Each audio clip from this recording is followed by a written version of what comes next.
Alors cette semaine, c'est parti pour une vidéo classement et je raconte des trucs pas sympas sur les personnages de Desperate Housewives. Avant tout, est-ce que ça va et est-ce que tu as passé une bonne semaine? Alors Desperate Housewives, tu connais, c'est l'histoire de 4 meufs qui ont probablement fait l'investissement immobilier le plus pété au sol. Franchement, vu tous les trucs qui arrivent dans cette zone pavillonnaire, c'est un miracle que les prix ne se soient pas crashés. Ouais, alors perso, je ne compte pas Marie-Alice parce qu'en soi, on n'a pas grand-chose à se mettre sous les dents et on n'apprend pas à la connaître autant que Suzanne, Lynette, Brie ou Gabrielle. Alors oui, ce classement ne va concerner que ces 4 meufs parce que l'histoire se focalise sur elles de la saison 1 à la dernière saison qui est la saison 8, je crois. Et quand tu passes autant de temps à regarder une série et que tu t'y investis émotionnellement, ce qui devait arriver arriva. Je me suis retrouvée avec des housewives que je kiffe à la mort et des housewives que je ne kiffe pas à la mort.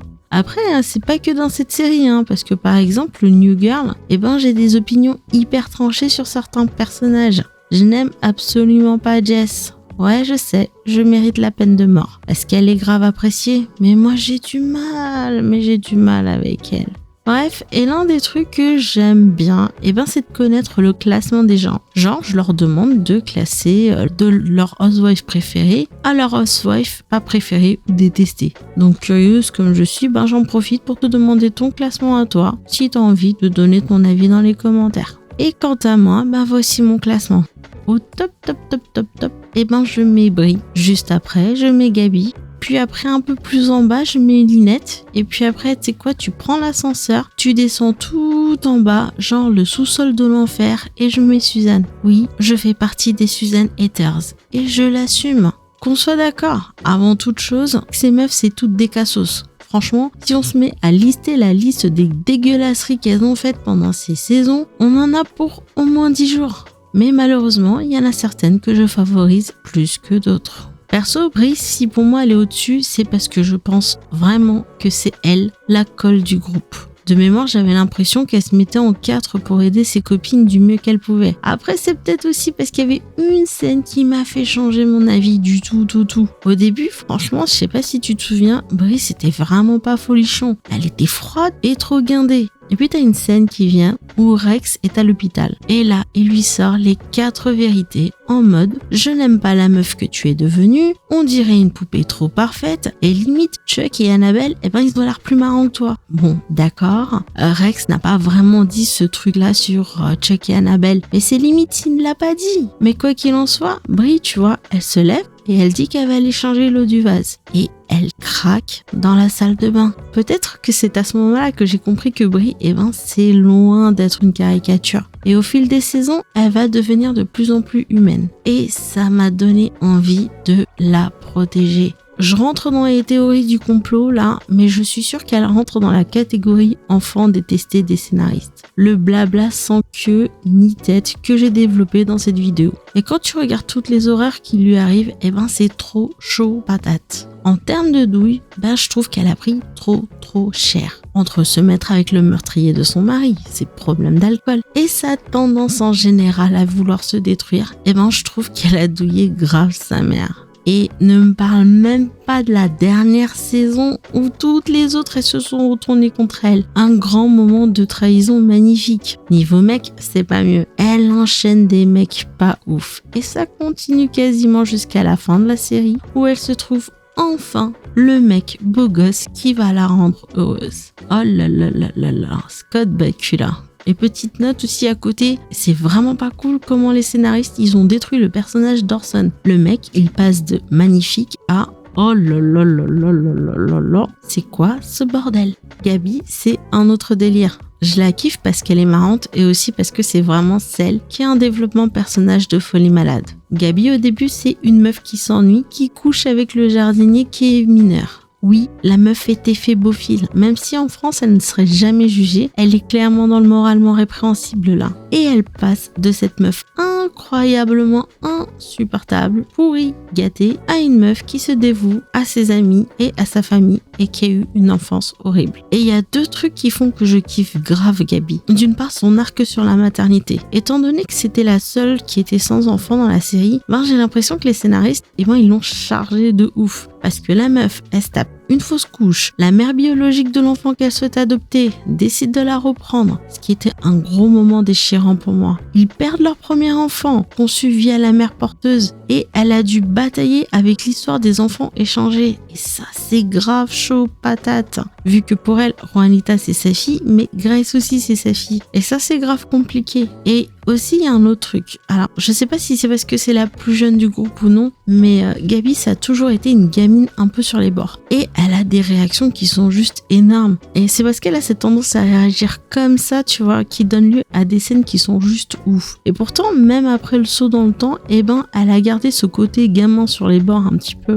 Et elle n'hésite pas à foncer dans le tas, parce que franchement, elle me fait grave rire, cette meuf. Et il y a aussi le fait que son couple avec Carlos a eu la plus belle des évolutions à travers les saisons. Ils sont passés de couples qui se sont mariés par intérêt à un couple qui s'aime et qui s'épaule vraiment contre vents et marées. Rien que la scène où Carlos découvre dans quel état était le dressing de Gabi après avoir recouvert la vue en dit long à quel point leur couple était devenu solide. Et franchement, je les kiffe, hein. Ils ont vraiment eu une belle fin, même si à quelques moments, tu te dis qu'ils mériteraient bien quelques baffes. Alors Lynette, elle arrive en 3e position parce que tu vois, je kiffe à la mort Brie et Gabi et automatiquement, Lynette elle passe en dessous, tu vois. Et Lynette pour moi, elle est franchement neutre. Des fois je la kiffe, des fois non. Je l'adore parce qu'elle balance des vrais punchlines et qu'elle est là quand il le faut. Mais par contre, son côté contrôleur, waouh, ça je peux vraiment pas. Tu vas me dire, mais pourquoi les défauts de Brie et Gabi, ça passe pour toi et pas ceux de Lynette? Et pour moi, tu vois, Brie, elle est devenue comme ça parce qu'elle l'a voulu. Elle a choisi cette vie genre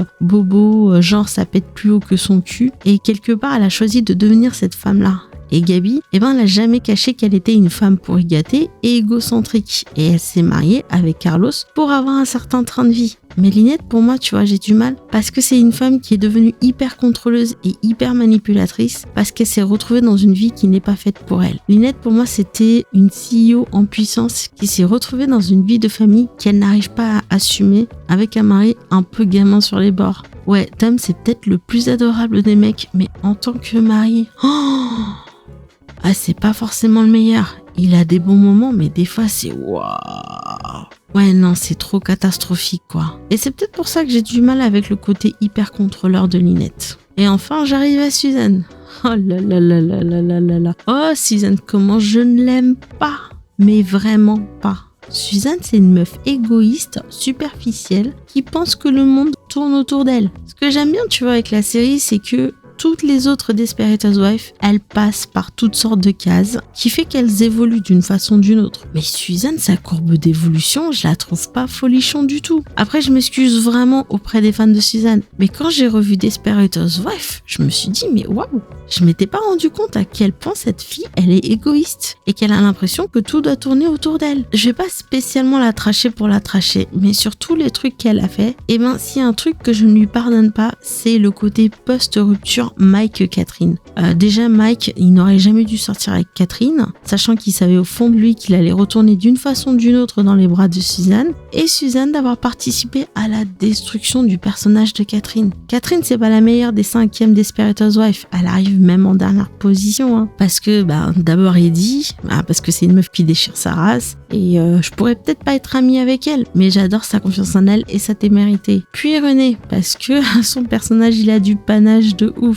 Mais participer activement à la destruction mentale de Catherine, c'est un gros non pour moi. Après, cette histoire de Suzanne et Mike qui détruisent Catherine, c'est peut-être que mon interprétation de la série, et ça se trouve, je me suis fait des idées dans ma tête. Mais Suzanne, si tu prends l'ensemble de la série, je trouve qu'elle en a fait des dégâts, et elle a une grosse tendance à se victimiser. Et la série, elle cherche toujours à la glorifier et à la dépeindre comme la plus adorable des Desperate Housewives. Voilà, c'était mon classement à moi concernant les Desperate Housewives. Je sais que c'est peut-être sujet à débat, mais c'est normal, parce qu'on a tous des personnages qu'on aime plus que d'autres. On tolère plus facilement certains travers, alors que d'autres non. Mais toi, t'en penses quoi de ce classement? N'importe quoi esque ou ok esque? Allez, je pense que je vais m'arrêter à là, et comme mon habitude, je te souhaite de passer un bon dimanche. Prends soin de toi, passe une bonne semaine, et je te dis à dimanche prochain.